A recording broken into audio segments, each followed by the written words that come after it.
এবার কোনো বাড়িঘর, দোকান কিংবা মন্দির নয়, রেল পুলিশের নাকের ডগার রেল স্টেশনে চুরিকাণ্ড সংঘটিত করল চোরের দল।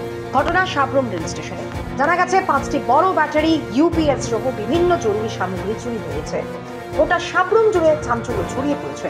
এ বিষয়ে সাবরুম রেল স্টেশনের দেবব্রত চক্রবর্তী নামে এক কর্মী জানান, প্রত্যেক দিনের মতো সকালে কাউন্টার খুলতে গেলে দেখতে পান তালা ভাঙা। তারপর রুমের ভেতরে ঢুকে দেখেন 5টি বড় ব্যাটারি, ইউপিএস, জরুরি সামগ্রী চুরি হয়ে যায় এবং আলমারির তালা ভাঙা। এ বিষয়ে সাবরুম থানার পুলিশকে জানানো হয়েছে। সাবরুম থানার পুলিশ এসে তদন্ত করছে। এক প্রশ্নের উত্তরে দেবব্রত বাবু জানান, কখন চুরি হয়েছে ঠিক বলতে পারছেন না, তবে গভীর রাতে ঘটনা হতে পারে। সাবরুম রেল স্টেশনে আসা যাত্রীদের মনে প্রশ্ন জেগেছে, নাইট গার্ড বা আরপিএফ থাকা সত্ত্বেও কি করে রেল স্টেশন থেকে চুরি হয়ে যায়। এর আগেও সাবরুম রেল স্টেশন থেকে সিলিং ফ্যান চুরি করে নিয়ে গেছে চোরের দল। আজ পর্যন্ত পাওয়া যায়নি চোরের হদিশ।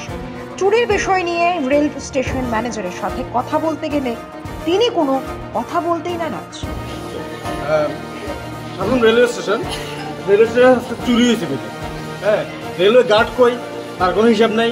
এখন আজকে আমরা বিনা টিকিটে সাবরুম থেকে আগরতলা যেতে হইতেছে।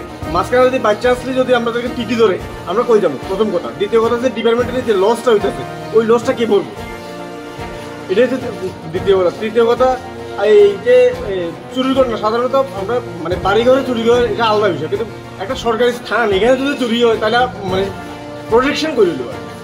কি নাম আপনার? আপনি এখানে? আচ্ছা, কি হয়েছিল ঘটনাটা? আমি সকালবেলায় দেখি যে আমার দরজার তালা ভাঙা এবং লকার ভাঙা, আলমারির লকার ভাঙা, 5টা উপরে ব্যাটারি নিয়ে গেছে ইনভার্টারে। এখানে কি কোনো নাইট গার্ড বা এরকম কেউ থাকে? সব আছে, কিন্তু ওইটা ইলেকট্রিক যাওয়ার ফলে কিছু করতে পারছি না। মানে পুলিশকে ইনফর্ম করা হয়েছে? হ্যাঁ, পুলিশকে যে রুমটা এটা কি মানে কিসের রুম? এটা ইউটিএস টিকিট কাউন্টার। আচ্ছা,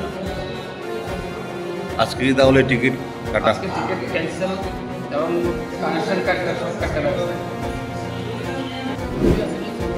ল্যাবস আছে, সিকিউরিটি ল্যাবস আছে।